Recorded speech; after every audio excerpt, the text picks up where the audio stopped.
আগামী মাসে খুব শীঘ্রই Redmi Note সিরিজের Redmi Note 12 কে নিয়ে আসছে Xiaomi, আর এই স্মার্টফোনটা পুরো মার্কেট কাঁপাবে এবং জাতীয় ফোনের ট্যাগলাইনটা আবারও নিজের সাথে যুক্ত করবে, বিকজ এই ফোনটাতে এবার 120 Hz ডিসপ্লেকে ইউজ করতে যাচ্ছে Xiaomi প্রথমবারের মতো।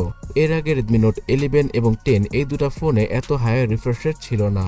তাছাড়া এই স্মার্টফোনটাতে মোটামুটি মিনি ফ্ল্যাগশিপ লেভেলের চিপসেটের পাশাপাশি খুব ভালো ব্যাটারি আর ক্যামেরা সেটআপ থাকবে। So hey guys, Shanto here. Note 12 স্মার্টফোনটাতে এত হায়ার রিফ্রেশ রেটের ডিসপ্লেকে প্রথমবারের মতো ইউজ করবে তারা, আর এই ডিসপ্লে প্যানেলটা যে অ্যামোলেড প্যানেলেরই হবে এমনটাই জানা গিয়েছে। তবে Xiaomi কস্ট কাটিং করার জন্য IPS LCD-কেও ইউজ করতে পারে, কিন্তু আমার মনে হয় না যে গত 2 জেনারেশনে অ্যামোলেড ডিসপ্লে ইউজ করার পরে এবার Xiaomi LCD প্যানেলের ডিসপ্লেকে তাদের ফোনে ইউজ করবে। তবে যাই হোক, এই ফোনটার ডিসপ্লেতে 240 Hz টাচ স্যাম্পল রেটটা থাকায় গেম খেলে সবাই স্মুথ একটা ফিলিং পেয়ে যাবেন।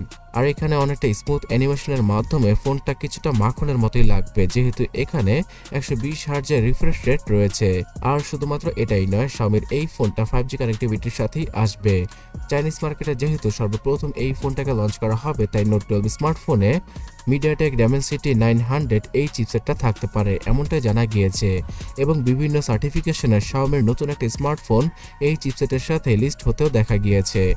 MediaTek Dimensity 900 চিপসেটটা অনেকটাই 920-র মতো হলেও 920-র মতো অতটাও পাওয়ারফুল নয়, যেটা কিনা Redmi Note সিরিজের আগের জেনারেশনের Redmi Note 11 Pro স্মার্টফোনে ছিল, মানে চাইনিজ ভেরিয়েন্টের স্মার্টফোনে ছিল।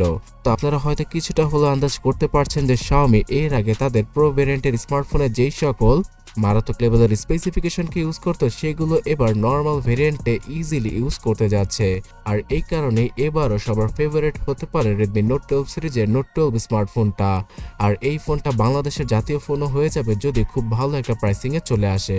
তো চিপসেট সম্পর্কে যেটা বলছিলাম, এই Dimensity 900 চিপসেটের জন্য 11 থেকে 13টা 5G ব্যান্ডের সুবিধা পাওয়া যাবে এই ফোনটায়। তাছাড়া গেমিং, মাল্টিটাস্কিং আর সোশ্যাল মিডিয়া ব্রাউজিং সব কিছু একদম স্মুথভাবে চলবে যদি Xiaomiর ইউআইটা অতটা ল্যাগ অথবা হ্যাং না করে। আর Xiaomiর MIUI 13 তো থাকবে এই ফোনটাতে আউট অফ দ্য বক্স। আগামীতে 14, 15 এবং 16-এর আপডেটটাও চলে আসবে Xiaomi Redmi Note 12 স্মার্টফোনে। আগামী বছর মানে 2023 সালের প্রথম দিকে এই ফোনটাতে Android 13-এর আপডেটটাও প্রোভাইড করে দেবে Xiaomi। তাছাড়া ক্যামেরা সেকশনে 50 মেগাপিক্সেলের ট্রিপল অথবা কোয়াড ক্যামেরা সেটআপ থাকতে পারে ফোনটার পেছনে।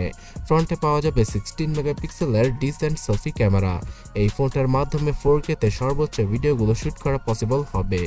এছাড়া স্লো মোশনের ফিচার, নাইট মোডের ফিচার সহ ব্লগ আর প্রো মোডের ফিচারটাও ইজিলি পাওয়া যাবে ফোনটার ক্যামেরা অ্যাপে। Note 12 স্মার্টফোনটা 5000 mAh এর ব্যাটারির সাথেই আসবে মার্কেটে। এখানে আগের মতোই 33 ওয়াটের চার্জিং স্পিডকে প্রোভাইড করবে Xiaomi। এর মানে দাঁড়াচ্ছে গিয়ে চার্জিং অথবা ব্যাটারি ক্যাপাসিটিতে অত বড় পরিবর্তনও আসবে না এবার।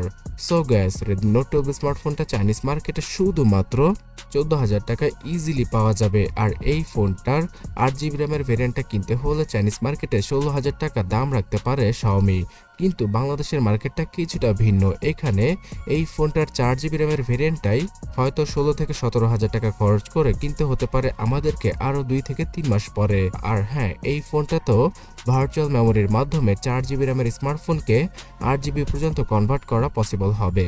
তো টেকনিক্যালি বলতে গেলে চাইনিজ মার্কেটে শুধুমাত্র 14,000 টাকার বিনিময়ে Redmi Note 12 স্মার্টফোনটার ভার্চুয়াল 8GB র্যামের ভেরিয়েন্টটা সবাই ইজিলি পারচেস করতে পারবেন। তো Redmi Note 12 স্মার্টফোনটাই এইরকম পাওয়ারফুল স্পেসিফিকেশনের সাথে আসলে Note 12 Pro এবং Note 12 Pro Max অথবা Plus এই ফোনগুলো কেমন হবে সেটাই জানাবো পরবর্তী ভিডিওতে। তার জন্য সাবস্ক্রাইব এবং ফলো করে রাখতে ভুলবেন না। ধন্যবাদ।